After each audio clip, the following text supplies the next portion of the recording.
The views, thoughts, and opinions expressed in the podcast belong solely to the hosts and not the host's past, present, or future employers.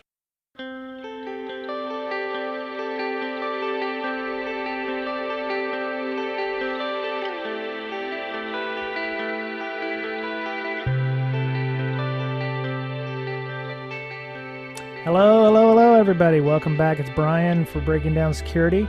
You do not hear or will not be hearing Miss Berlin and Mr. Betcher this week. I've given them the week off. Mr. Betcher's spending some time with his kids and his fam, and so is Miss Berlin. So, as I've said previously, family comes first, and it's nice and summery outside. So, why not spend that time doing that? So, we do have an interview this week. I'm going to go ahead and get started. It is Bradley Spengler, who, for those of you who don't know, and you'll find out soon, works with grsec, which is the a Linux implementation. So I just want to welcome Bradley to the show. Yeah, thank you. Cool. All right, so Bradley, everybody has an interesting background, an interesting place of where they got to. Maybe you could tell us a little bit about how you got to where you are in not just information security, but as a Linux kernel developer. Yeah, sure. So it all started back in high school, actually. I went to a school where there was a requirement that every student had to have their own laptop and internet access and everything. It was kind of interesting at the time, pretty new at the time. So I had like a Toshiba 220 CDS, I think, 16 megs of RAM, 133 megahertz processor. And so at the time I was kind of playing around with installing Linux and that sort of thing. And we didn't have programming classes or anything at the school. So I kind of taught myself that as well. I was already sort of interested in security at the time. But I just sort of downloaded the Linux kernel source and just started reading it. And through that and through some other work that I had done in high school, learned how to program in C, that sort of thing. I was interested in OpenWall at the time, which existed then. I think it was for the 2.2 kernels, and they were saying that they weren't going to support 2.4. And so my one of the early things that I did was to try to port OpenWall to a 2.4 kernel. And so from there, that's how grsecurity sort of started. And then around the same time in, I think it was like October, November of 2000, that's when PAX, the page exec part of it, was announced, doing basically a non-execute bit, but prior to that support existing in hardware. And so when I saw that, I was blown away, as was everybody else at the time, because it was kind of a big deal. Everybody's talking about shellcode, and then suddenly there's this thing comes around that, shellcode is basically no more because of it. Mm-hmm. And so I had contacted that guy, Pipatch from Hungary, and I said, hey, this stuff you're doing is great. I'd like to include it in grsecurity. And then that's how our relationship started, and we've been working together since then for the past 20 years now. Cool. Okay. So grsecurity are they kernel extensions that you can add to a custom kernel, or a kernel to make it more secure, or is it a kernel in its own right that is maintained by your organization? It's sort of the latter. So it's basically a large patch. The patch is about 10 megabytes in size, where it's modifying basically all over the kernel on all the architectures that we support. So not only source level changes, feature additions, but also the addition of a large number of compiler plugins that we've developed. So, not only is the code changing, but when you're compiling the kernel, it will automatically use the plugins that we developed, and it'll uh, basically embed some additional security throughout the compiled binary. Okay. Now, something, and we'll get to the talk because I wanted to do, I definitely wanted to discuss that.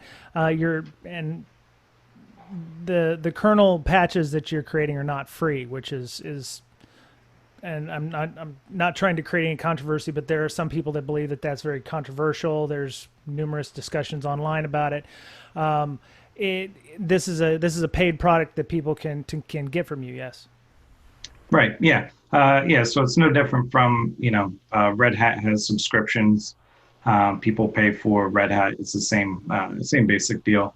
Okay. People pay Red Hat because they want the support from Red Hat. It's about the additional services that they provide versus just getting the source code. And that's what we Cool. provide to customers as a source code Right. of grsecurity. Okay. And something I did not realize until I heard your talk with, there's actually five what they consider long-term release kernels. Does grsec handle all five of those, or does it only handle certain ones? Right. Yeah. So no, we try to keep it to about two stable kernels. Sometimes we will support three at a time, and that's just to uh, handle customers transitioning from an older stable kernel to a newer one. So that there's a couple months of overlap. But yeah, currently we're supporting the 4.14 and the 5.4 Okay. stable kernel. So we don't support all of them just because one, we want to keep the quality high, and as you are claiming to support additional stable kernels, unless you're adding additional resources to actually support them, the quality just ends up going down, which is what we see with the upstream stable kernels. Okay. Yeah, I'm looking at the kernel.org page, and I was like, I don't know why there's a 4.14 and a 4.19 and a 4.4 and a 4.9, and it just seems like those are very minor changes, but there must be some jiggery puggery that I don't understand as a layman here. I'm sure you understand all the nuances there, and to be honest, we could probably spend several hours talking about the various nuances and why that is the way it is. Um, Yeah. I learned several things during this discussion. Uh, the let me see. I said so. All of the vulnerabilities, because you mentioned all the backporting is causing problems. It's like developers work on, I'm assuming, the latest greatest version, which is the 5.x kernel, and then Right. vulnerability comes out. Built like I don't know, one that most people remember in the InfoSec community was like Dirty Cow. So Yeah. Dirty Cow gets a vulnerability. The kernel devs find it, they fix the vulnerability, and then they have to backport all of that to the various active, stable, long-term support kernels. And the further back you go, obviously, the harder it is to do. And you'd mentioned in the talk that one of the currently supported kernels has a lot of issues. And it's not really doesn't have all the latest patches, so it's actually out of parity with the other four more supported kernels. Why is that kernel still being supported if it doesn't have all of the necessary backported patches and fixes? That is a good question. Oh, Yeah, is I'm that a not. is that a political issue? Because I'm finding out a lot of Linux stuff is very political. Yeah, I'm not sure. Yeah, I'm not sure why. Yeah, it's claimed to be supported, but clearly it's not as supported as the newer ones. Yeah, my issue is with that was just that it took a year for it to be mentioned at all that like important security fixes were missing on the 4.4 kernel, which was at that time it was still in pretty wide use. Hmm. Um, yeah, Has so I'm has not sure. anything changed since you've given this talk about the 4.4 kernel at all? So I did check yesterday, I think, and the Syscaller feeds for 4.4 and 4.9 are still showing as broken. There was I did check also, you would think all the stable kernels should have like a syscaller feed, and there apparently isn't one for the latest LTS release 5.4. They still haven't created one for that. So actually, the only 5.x kernel that has syscaller coverage upstream, at least, is just the very latest Linux release. Right. Okay. So you said the LTS kernels moved from 2 years to 6 years in support. Why is that a thing? Because we have people on who talk about software development and DevSecOps, and the idea of something being supported for 6 years these days is incredibly. It's like they don't believe in 6 years ago. By the time 6 years has passed, it's been completely rewritten, or it's no longer in support, or it's been supplanted by some new technology or new stack. Why is the Linux kernel 4.4 still supported? Is there a reason for that? A real reason? Yeah, so it seemed to be primarily for phone vendors. I'm not sure what phones are still using 4.4 kernel. It Okay. may have been mentioned in there. So there was a Project Treble presentation. That's where this got announced. So like a Google presentation. And it may have been mentioned in there why they Okay. were moving to 6 years specifically. But I think it had to do with, the life cycle for some of the devices was, 2 years is definitely too short for my, I think the lifetime for them is at least 3 years or something like that. Um, and if you had it at exactly 3 years, then um, it kind of reduced the amount of switching to a new kernel that you would have to do. Mm-hmm. Okay.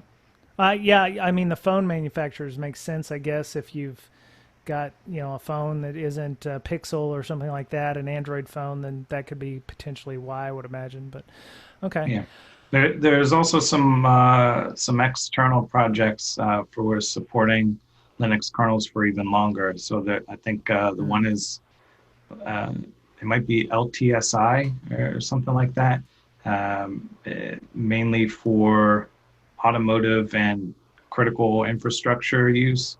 And I think they're claiming to support the kernels for 10 years or something like that. So yeah, Wow. any kind of problems that exist for LTS would exist doubly for that.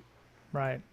Yeah, ecosystem-wide collaborative project. We maintain long-term kernel support for an industry that contains additional features such as cutting-edge device support.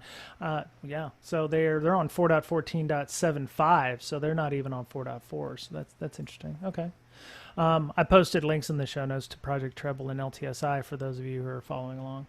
So you mentioned something called Syscaller. Could you explain what that is to the layman? Yeah, sure.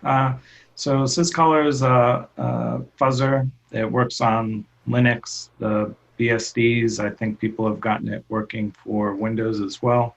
And the idea is to use some instrumentation in the kernel to get some idea of what code paths have been reached, and try to get execution flow into not previously reached areas of the kernel, Hmm. so that you can kind of exercise the full functionality, and expose vulnerabilities and other bugs that may exist. So it does this by using a number of sanitizers. So that's the KSON, KMSON, that sort of thing. So that's additional instrumentation provided by the compiler. So you can see, if there's some memory load, it will check against some special table to see, hey, was this load from some allocation that was just freed, like is this a valid memory access or not? And so then it can detect certain vulnerabilities that way, where if you were to do it on a normal system without that additional instrumentation, you might, those vulnerabilities might not expose themselves. Okay. And this is it's a static analysis tool, so you just run your code against it, or is it a dynamic? No, it's dynamic. Yeah. Okay. Yeah. Okay. So uh, it works as basically you have a dashboard, and Syscaller will start up a number of VMs uh, in with QEMU and KVM, and then uh, I believe it like uploads a little executor binary in there that tries to do the fuzzing, and then it collects the logs from the system, and based off of that, you get your reports on what bugs it found, that sort of thing. Okay. So So like as soon as the kernel will, generate a warning or a bug or any other kind of crash, it'll stop execution, collect all the information, add it to a report on the dashboard, and then you can see like, okay, we were able to trigger this vulnerability, 100 times in the past day. So you know that, hey, okay, this vulnerability is really easy to reach if it was able to trigger it this many times. Another big thing about Syscaller is that it doesn't just give you these reports, which could make it difficult to try to figure out what the cause of the bug or the vulnerability was. But in many cases, it can actually generate a C file that is a usable reproducer for the vulnerability. okay. This was on slide 27. So if you're following along on the PDF, there was KSON, KMSON, KCSON, KCOVE enabled comparisons. You had mentioned in the audio that you asked the question: is Syscaller improving code quality, or is it just making people lazier and more reliant on a tool to check code? Is there some expectation that people are actually reviewing the code before these things go into commit? Is there a requirement for the developers to have it reviewed by somebody, or are they writing the code, reviewing it, saying yeah it's good, and then uploading it? What's the process for getting these patches put into the Linux kernel?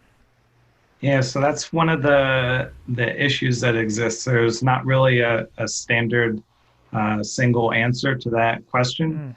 So, uh, you know, the way Linux is organized, the development is organized. You've got Linux at the top, and then there are a number of maintainers for different subsystems, and those maintainers can have totally different rules for um, what changes they'll accept, in what format they'll accept it. There's one maintainer who still doesn't use Git, who's still using email to manage all of his stuff. There's the networking maintainer doesn't want people to use stable tags to notify the stable maintainer of something that needs backported. That maintainer will creates like his own list of things that should be backported to stable. Um, it's generally recommended to get some reviews for some code, but how many people need to review it, and uh, uh, how deeply it was reviewed. There's no way really of knowing. Somebody could just take a look at the diff context that was posted to a mailing list and say that they reviewed it based off of that. So that's one thing that's a problem, because we see a number of examples where it's clear that nobody looked at the the patch in its real context when it was applied. They were just looking at some patch on the mailing list, which didn't have enough context to see that, hey, there's this bug here, and if there was one additional line of context, it would have been super obvious that that there was a bug. Yeah, so it was just things like that. Yeah, certain people get maybe they get some bonus or something based off of number of patches that they have they're reviewed by. for. So there might be some incentive there to have their name on a bunch of patches that they didn't really review that deeply. Okay. Is it a reputation-based thing? So people expect if it came from specific people, then it's probably good enough code, or is it is it just kind of Wild West still? Yeah, it does seem like that's the case there. There's so for instance, Alviro is a maintainer of the virtual file system uh, subsystem. And he can get away with a lot of things that other developers can't. He does commits that have single line commit messages that don't describe what the change was at all. He can get changes in without any external review. Uh, so that there, a lot of it is based off of trust, basically. Okay.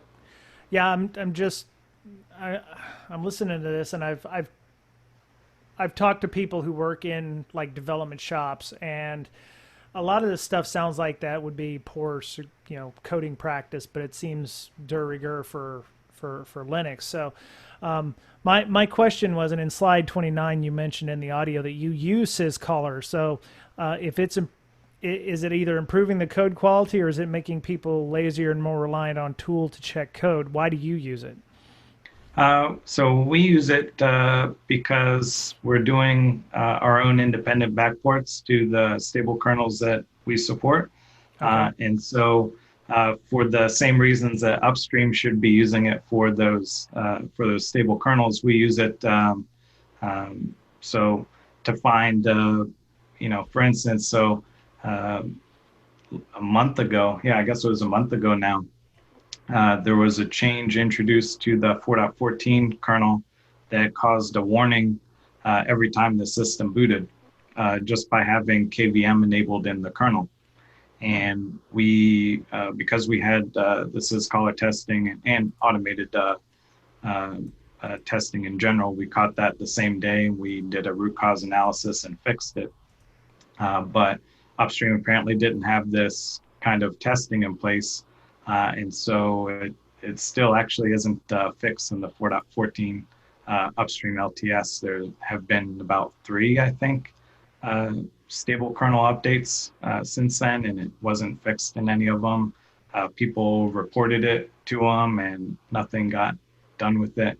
But yeah, for us, it's just part of our QA process. So we're always we have actually a machine that's dedicated to Syscaller fuzzing. It's a Epic 2 256 logical CPU system. Okay.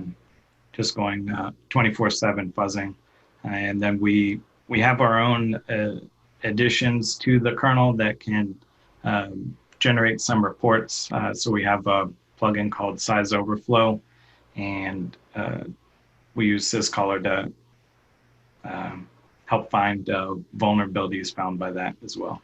Right. Okay.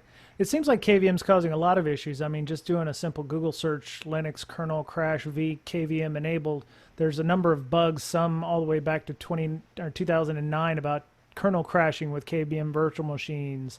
Enabling KVM causes any Linux VM to reboot on startup. I mean, some of these are, well, here's one from 21 May that might be the pass-through bug generates bug kernel null pointer dereference and crashes. So, I mean, there's a number of issues, and it doesn't seem like that's a regular thing. So, is there a QA or a QC section in Linux, or is that just deemed not cool enough to actually have? And what is their function and role in the organization if it exists? Yeah, so there kind of is. It's sort of spread out among a bunch of different companies. So Intel, for instance, has like I think they call it like the O-Day tester bot or something like that, that does some sort of testing, like compile testing, maybe some boot testing for changes that go into Linux. A newer one is kernelci.org, which I think is trying to be like the go-to place for the continuous integration testing for the kernel. So they're trying to sort of combine all the other testing efforts. So getting, LTP in there. There's talk about using so I mentioned earlier about how Syscaller generates the C files that can trigger vulnerabilities that it discovered. Well, an idea for regression testing is to take all those C files and use them as regression tests. So to verify that, hey, this vulnerability was actually fixed. So there's that going on. Kernel CI is somewhat recent, but it seems like more so than previous attempts at doing this, of which there have been many. It seems like there's a bit more motivation behind this one. So Okay. it does seem like it's advancing pretty quickly. Right. So during your talk on one of your slides, you said the exploitation trends that attackers still don't care about whether a vulnerability has a CVE assigned or not. I fully agree with that. I think some attackers don't care if it has a CVE. I'm thinking from the lines of bad guys because they don't want a CVE attached to their vulnerability. They want it to keep hidden. Yeah. It's a. I said don't many. So my thing was don't. Are there any do you know of any direct kernel vulnerabilities that do not require somebody to go through an application first? So it kind of depends on the context. So, say in like a web hosting environment. So there it's a different story because anybody with a compromised credit card basically now has local access to your system. And if it's like a shared web hosting, of which that used to be the main thing. Now I guess it's sort of phasing out a bit, but it still exists. Now they have access to the same kernel that dozens or hundreds of other businesses on the same machine are dependent upon. So if you compromise the kernel, now you have access to everybody else's information on that server. Right. So there it's an issue, with the security of PHP and web applications, that sort of thing. It's generally the case that if that sort of stuff is present, somebody will eventually have local access to that system. But yeah, you do need, outside of those cases, you would need some application level vulnerability. Right. Yeah, I was doing some more research before we got started because my thought was, and you had mentioned this in your talk that Zerodium gives out bounties for people who have found bugs, whether it be at Pwn to Own or if they're just a security researcher and they can't get their voices heard by the Linux mailing lists or whatever. They buy those vulnerabilities and do God knows what, but they have a graphic and it's in our show notes. Plus, there's a link to it talking about what's the payout for that, and it's up to $100,000, I believe, for currently, according to Zerodium's website in their little table of periodic vulnerabilities or whatever. Linux LPE is up to $50K, but they did say, according to a 2018 article, up to $500,000 depending on the type of chain needed, or I'm assuming it's all in context. But do you believe that what would be something that would be considered really bad? Would it be like a bad packet that would allow for an overflow to cause RCE? I mean, what would be a $500,000 vulnerability for a Linux kernel? Yeah. So about the $500,000, I'm not. I tried looking into it based off of that article, and I don't see that there was anything saying that they would give away $500,000 for a Linux kernel bug. I think it was kind of they were kind of talking about like Linux in general, as in like GNU Linux sort of versus the Linux kernel.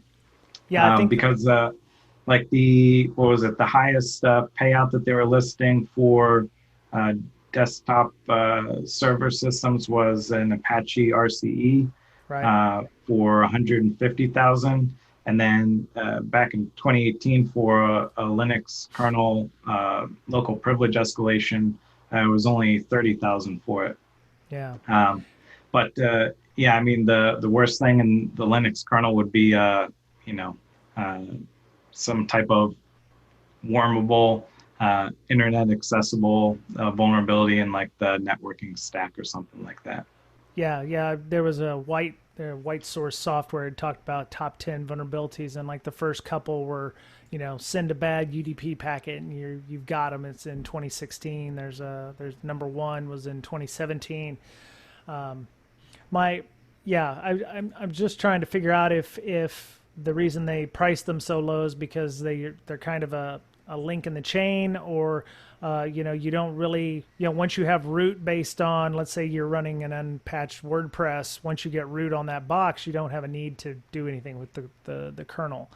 Um, uh, I mean, so my question is, we're spending a lot of time, and you at grsec are spending a lot of time adding security to the kernel, and people are adding this stuff.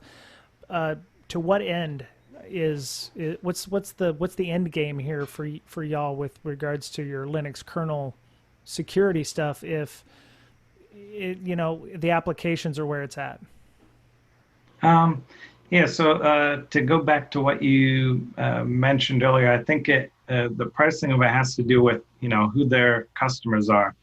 So you can see it's kind of they're paying a lot for mobile related stuff, which maybe gives a clue into who's paying for these exploits. But it's also a numbers game of I imagine that they have a lot of Linux kernel exploits. Um, already on hand. And so they're just not paying that much for it. I think in 2018, they were paying about the same for Linux local privilege escalation as they would for Windows. And in Windows, like local privilege escalations are pretty common. I don't think they really care about them as much as Linux does actually. Yeah. Yeah, Um, I was just thinking, would it be fair saying, root and persistence is all that matters, and you don't need to worry about the kernel to do so? I mean, if you can gain access to the kernel, are there other things that you can do that you can't do when you have root or persistence on a box? yeah. So, in the day of SE Linux and that sort of thing, it does actually matter being able to get access to the kernel because all the security on the system depends on the integrity of the kernel. If you compromise the kernel, you can disable SE Linux. You can disable it in like a sneaky way where it looks like it's enabled, but it's not really. You can temporarily turn off auditing of what's happening on the system. So any kind of behavioral monitoring tools, that sort of thing, none of those work anymore. Yeah, so it's important in that context because generally without a kernel compromise, you're not going to, you know, get outside of what's defined in a SE Linux policy or something like that. The other angle is that generally for any kind of hypervisor escape, most of the time that will require kernel access to start with. Okay. So it still is pretty important. Okay. Yeah, I'm obviously I was thinking too small there, and while you were sitting here, saying that, I was also thinking about other ways that it could have been. I mean, you get a lot of embedded systems. I mean, we just talked to Shlomi Oberman, for the last 2 weeks, talking about the Ripple 20 and the custom TCP stacks that are used in potentially billions of devices. Those often have plug-ins to small embedded Linux kernels as well. Yeah. If I'm an embedded Linux, developer or somebody creating an IoT device, is grsec something that I could put on an IoT device or inside of my Tesla that I own that's in my garage right now? Could I put those things put your custom kernel on my system without having any kind of issues? And would that enhance the security of those? That's kind of rhetorical, I would imagine. But Yeah. what's the overhead on something like adding another 10 meg to a kernel? Oh, so the 10 meg is just the size of the patch. It's not going to affect the binary size necessarily. It's not going to increase the binary by 10 megs or whatever. Uh, Okay. yeah, it can definitely, the size of the Linux kernel itself when it's unpacked is, yeah, I don't know, hundreds of megabytes, maybe probably even a gigabyte or two or something like that. That's Um, awfully large for the Linux yeah, kernel. I mean, well, a lot of drivers, and there's still the drivers for like ISDN, um, uh, a bunch of ancient stuff that's not even used anymore. So that's all in there. okay. Um, but yeah, you can definitely use it in embedded environments. We support ARM, ARM64, MIPS, PowerPC. So yeah, we have customers using it for embedded devices. So. Hey everyone, Rachel Toback here, Chair of the Board for Women in Security and Privacy, also known as WISP. And I want to tell you about an opportunity to get involved in the community. On Friday, June 26th, the security community came together to lift and amplify the stories and work of Black security and privacy practitioners on Twitter and LinkedIn through the hashtag Share the Mic in Cyber campaign, which was organized by Camille Stewart and Lauren Zabarick. In response to this campaign, we started raising funds for Najla, who is my partner in the campaign, also known as 4Sci_Q on Twitter, to sit for the PMP, OSCP, and CISSP. We ended up raising the $2,000 to cover Najla's expenses, and we're now moving on to cover as many training, certification, and learning or advancement expenses as possible, incurred by Black security and privacy practitioners in the Share the Mic in Cyber group. As of right now, on July 6th, we have $16,000 raised and about $26,000 in needs for the community. Please consider a donation or a corporate sponsorship to cover these expenses. You can head on over to tinyurl.com/sharewisp for our donation page, or you can go on our Twitter page @wisp.org so you can see the full donation link yourself. You're security minded, probably want to see the full URL. I get it. Thanks so much for taking action, and I'll see you on the internet. Okay. All right. So the other thought I was thinking, because we talked about this before we started recording, was that adding all of these things, adding ASLR, CASLR, the mitigations against Meltdown Inspector. There was some discussion a few years back when it was the new hotness. Adding these things would cause performance hits. It would cause later on it was found that it was mostly in network throughput, or if you were doing, I believe it was a lot of high input output kind of stuff on the processor. I don't know. I'm sure you can help set me straight on that. But is adding all of the security stuff, because you had mentioned several of these things have a very low adoption rate or no adoption rate at all. I think CII was one of the ones that had come up, and I don't know what that is, so we'll ask what CII is in a minute. Are they not being implemented because there's no use case for them? Are they not being implemented because developers don't know how to use them properly? Are they being not implemented because they actually hurt or get in the way of what developers are trying to do? There's a little bit of each. So one of the major reasons is that these security features get added to the latest Linux kernel release, but what distributions are shipping, at least like Red Hat, CentOS, the kernel version is much older. So it's not new enough to be able to take advantage of those new things unless they specifically backported it to their older kernel. I think Ubuntu now is shipping some newer kernel versions, so it can take advantage of some more of that. Part of another thing is that the feature kind of has to be designed for a distribution in mind, so that the feature can be enabled by the user or disabled by the user. And ideally, when the feature is disabled, it shouldn't contribute any additional performance hit to the system. But I think things like PTI, repleans are pretty commonly used these days, except maybe for, if you have development system or something like that, which, isn't interacting with the rest of the world. It just kind of gets, some code pushed to it or something like that. In those cases, if performance is super critical on those systems, then people might disable PTI, repleans, that sort of thing. The reason for, a security feature not being adopted, it just kind of has to do with, it not being designed for distribution. So, for instance, the one that I talked about in the presentation, the static user mode helper, I don't think that one got adoption because it required some userland changes. So if you want the feature to be adopted, just make it kind of work, automatically, which is what we try to do with the features that we provide. Okay, so you said some changes had to be made to userland. That's a very big place with a lot of applications. When people are thinking of these security changes, how hard is it to?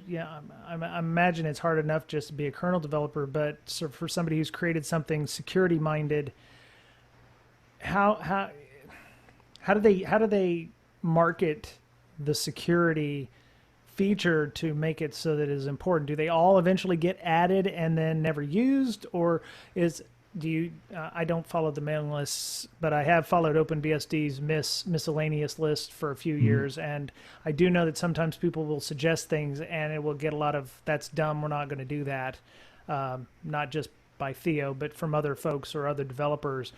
What's the how do you prove that something is actually needed and needs to be implemented in there, or is it just a one-off case when they put those up? How the kernel kind of advertises those new things, it's mostly by a series of blogs by Case Cook. He does one for each kernel version, security things in whatever the kernel version is. If there are important changes, it'll also be mentioned on kernelnewbies.org. They do like a similar sort of write-up, but for like all the changes that go into a particular kernel release, like the major changes there. But outside of that, there's not really much in the way of communication. So like if you're thinking, trying to compare to the reports that Microsoft's Research Center, MSRC, puts out. So like they did one recently regarding some variable initialization stuff that they did.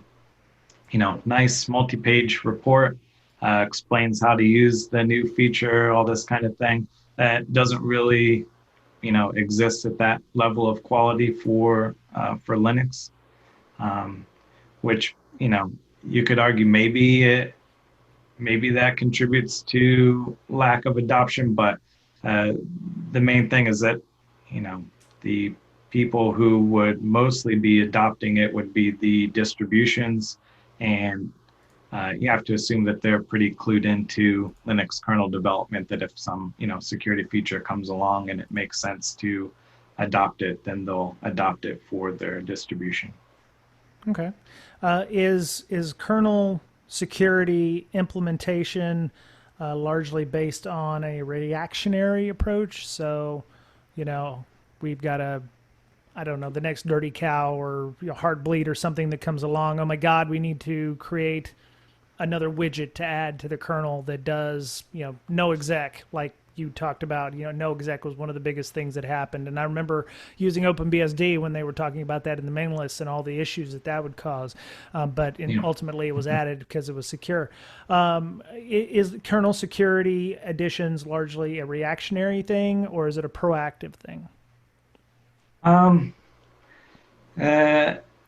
I would say mostly reactive upstream with a little bit of proactive. So on our end, since 2003, we've had a document on the PAX website, PAX Future .text, that described basically like a categorization of uh, um, vulnerabilities and exploit primitives.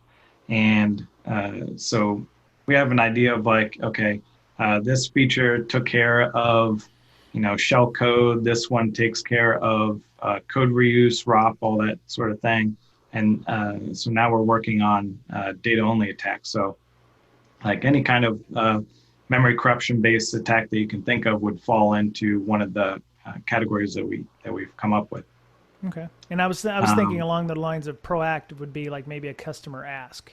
I mean, you are creating a custom, kernel configuration kind of thing. So if you had a customer come to you, hey, I want to be able to do X. I'm a, ICS SCADA company. I need to be able to do this. Could you develop that and push it out, or is it just something specific? And do you actually at GRC have security things that are added to the kernel that normal Linux kernel folks don't have? Oh, yeah, of course. Okay. Yeah. I mean, from our end, we're pretty far ahead of what is the state of the art elsewhere. Like, we've been focusing on securing the kernel from the kernel since 2003, which back then, there were a few people doing kernel exploits at the time, like the isec.pl people. A few others, but it wasn't really mainstream, which it seemed to get more mainstream around like 2009 timeframe for the Linux kernel. So we've just been working on it for a long time. So we have a lot of tricks that aren't found elsewhere. So for instance, like CFI, we've had the first and most secure CFI implementation for the Linux kernel since 2015 was when we first announced it. And they're just now sort of getting CFI into the upstream Linux kernel based off of some LLVM implementation. Mm-hmm. Yeah, I could imagine. I mean, not just with security, but changing your compilers from GCC to LLVM was also causing a lot of consternation because there's additional compile flags, additional methods by which you can securely generate that code or optimize it properly. Comes with its own level of issues because some things just won't compile in LLVM that does in GCC. I was looking through some of the questions at the bottom here to see if there was anything we could discuss. Somebody had asked, where was it? If you disable as many config options, have you actually reduced your attack surface, or is this the most vulnerable code not in modules? Maybe you could, explain that. Yeah, sure. So generally, if you care about security of your system, it is a good idea to build your own kernel instead of using the one provided by the distribution, because the distribution is trying to appeal to everyone. It's not appealing to your specific use case. So, you may have no need for, 80% of the features that are included in a distribution kernel. And by building your own kernel and disabling the options that aren't going to be used, you're reducing the attack surface of the kernel. A lot of vulnerabilities exist in things that nobody had any clue that was actually in the kernel. Like some TTY LDisk driver, which gets auto-loaded by an unprivileged user. This thing nobody knew existed. Now, it's granting access to the kernel because there's a vulnerability in some part that, nobody knew about. Right. So if you can custom compiler, you can deal with that sort of thing. Yeah, it reminds me of the, the CIS benchmarks or the STIG benchmarks for the U.S. military. It was like you have to disable certain file systems from loading, so JFFS and SquashFS, and I'm like, I don't use those. Nobody uses those. Why are you wanting me to disable them? And, they're not even enabled in this kernel, but I have to have a config file that says they're automatically disabled in case somebody tries to go into it. It's kind of stupid, but I can understand why the need to do that, but I don't... Well, another reason for that is so there's a tool called udisks, which can be Mm-hmm. present in desktop environments, and that will let an unprivileged user, uh, say you plug in a USB stick into the system, well, it's going to auto mount whatever file system is present on that USB stick, which could Right. be, one of these file systems that nobody really would ever use, and it's specially crafted just to, uh, exploit some property of the kernel or something like that. Yeah. Yeah, well, I need my CD 9660 FS. I need to be Yeah. able to mount CD-ROMs and stuff. So, I can. No, I completely understand the need to remove those config files, but the problem is there are so many, and you remove one, and all of a sudden you can't boot your system, or Yeah. it really takes time and effort to pare that down.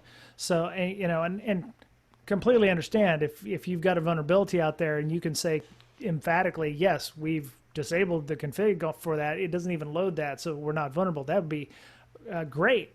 But with the number of configs on there, I mean, that's I would say several hundred hours worth of work for maybe very little return. And at least in my opinion, depends on, if you're running an embedded system or an IoT system, you'd want to disable as much as you could to save on space. If you're, Yeah. especially during compile time, if you're creating a custom kernel or you're trying to save space in your RAM, because like you said, it's about a couple gigabytes. So if you've only got so much space, then that makes a lot of sense. So Yeah. Yeah. We also have a feature in grsecurity that uh, prevents unprivileged user from auto loading modules. So you could get the same attack surface reduction just by converting as much stuff as possible from built-in to as a module. And then if some process running as root needs that capability, it's able to auto load the module for that. But an unprivileged user won't be able to uh, load some module that otherwise wouldn't be used on the system, just for okay, exploitation purposes. right on. Let me see. I think the only thing I wanted to go through real quick was during your talk as well. You had mentioned that somebody would take and put something up on the mailing list, and instead of asking where their threat model was, they'd say, "Hey, did you run it through something else, or your white space is off, or something like that." Real, neckbeardy kind of stuff. And I was wondering, how do you do a threat model for a security feature in a kernel? What's the first question that you're asking, and what does a threat model for a kernel like? Because I do threat models for individual systems or whole computer network systems, or whole computer environments. What does a security module threat model look like? And where do you start with that, and where does it go in the life cycle of your creation? Sure. Yeah. So the first thing that you would start with is, is the feature designed against local attacks, remote attacks? What type of capability are we assuming about the attacker? What sort of vulnerability do they have at their disposal? Something like KASLR, it would assume that there's no information leak in the kernel. So when you start actually thinking about the threat model for a particular feature, it'll kind of clue you in as to whether, is this thing going to be bypassed all the time, or is this going to be a strong security feature? So the more you assume about the attacker's ability, and the security feature still performs, meets its security goals under that model, and that's going to be a much more secure feature. So something like KSLR assumes that there's no information leaks. We know that there are tons of information leaks in the kernel. They're found all the time. And so because of that, the experience with that feature has been what you would predict from the threat modeling, that, it's just going to get bypassed all the time because every time you have an information leak, you have a KSLR bypass. Okay. So similar thing with the lockdown mode. It's there's not really, I tried looking in the kernel configuration help to see if there's any like threat model or anything discussed in there, but there's nothing in there. It's just basically like, if you enable this option, it'll disable some features that grant access to certain parts of the kernel that shouldn't be allowed under a secure boot scenario.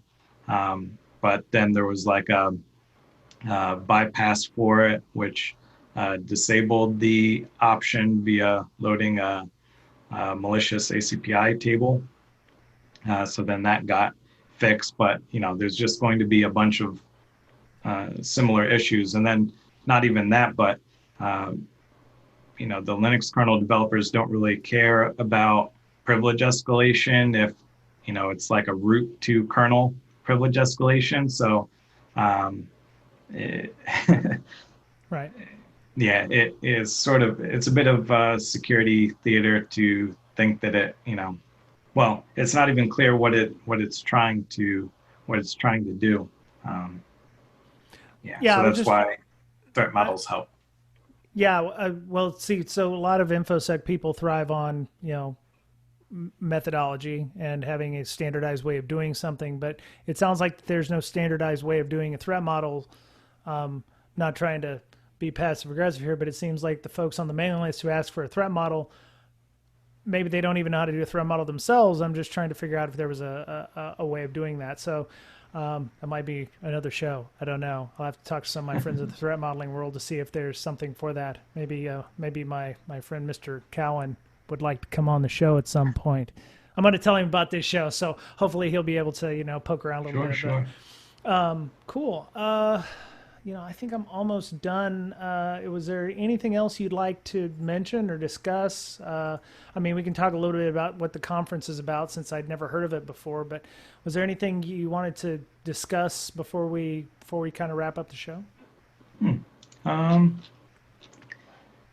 It's your platform, so, Oh, yeah. No, I would just, like to say that, you guys pointed out a lot that, we're hating on Linux kernel developers, that sort of thing. But we greatly appreciate the work that Linux kernel developers do. I mean, it's very impressive, all of what has been able to be accomplished in Linux kernel from everybody contributing to it, that sort of thing. But it's just that, I'm complaining because what I do is, Linux kernel security. I don't do, I don't work on the scheduler. So I'm not talking about, how great the scheduler is. I'm not doing the networking code to talk about how great the networking code is. My focus is just on security. And so, so that's just why I talk about the security of Linux. Yeah, no, I have a lot of respect for the folks running the Linux kernel as well. I always thought it was kind of magical. First Linux I ever touched was Slackware 7 for something that I was doing with the Navy that I can't talk about. And I got these two guys coming from Hascom Air Base, and they gave me this disk, and they're like, "Oh, we're installing this on a server." And I was like, "Well, what is it?" And they're like, "Well, this is Slackware, it's Linux." And I was like, "Really? Oh man, where can I get a copy?" And they gave me the disk, and they were like, "Here." And I was like, "Wait, what? This is you? I can have this?" They're like, "Yeah, it's free. You can just download it anywhere." And I was like, "Oh, that's pretty badass." And it was dial-up, so it would have taken me forever, but I appreciate them doing that. And that kind of got me on the bug of learning that. And then I went to OpenBSD and learned how they do things, and they treat code quality and documentation. So I've seen a lot of it. It seems like that kernel thing is kind of complicated, and there's a lot of moving parts there. So I do appreciate that. So so the Linux Security Conference Northwest, let me get it right because I don't want to screw it up. I did mention them in the tweet. Linux Security Summit North America. Where was this located in? Other than in North America, but.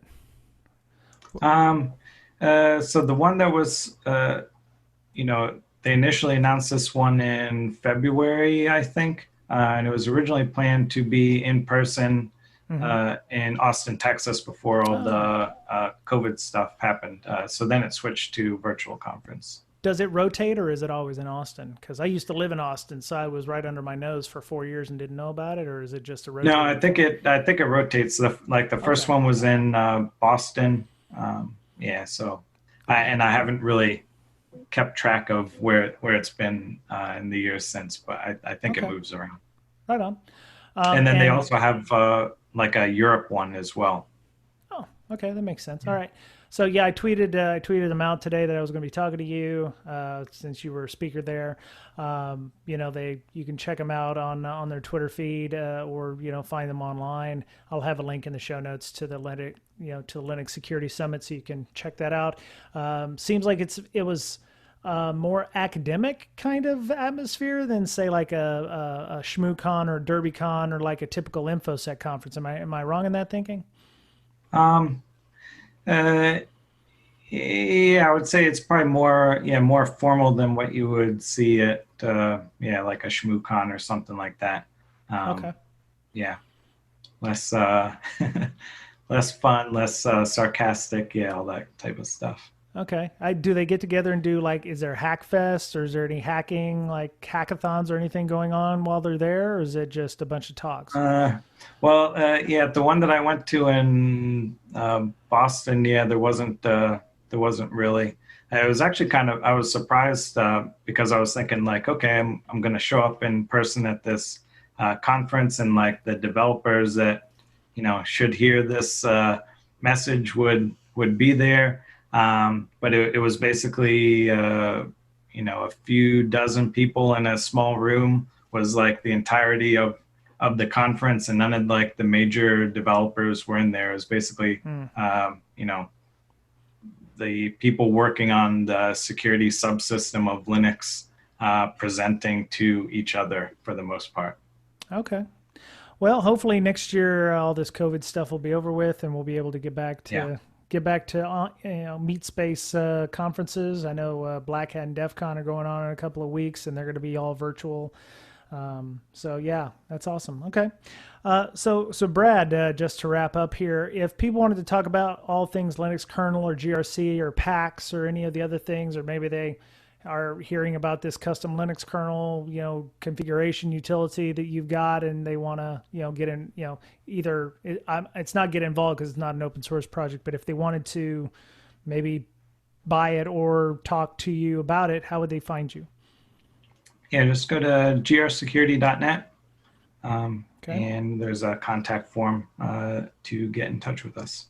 Okay, very cool. All right. That was it for Breaking Down Security this week. Thank you again, Brad, for coming on. And if you ever get any ideas for, additional things that you'd like to talk about with the Linux kernel, we could do a deep dive. We could maybe talk about Linux configurations in more depth or something like that. I'd love that. And thank you for coming. Yeah. Thank you very much. Right on.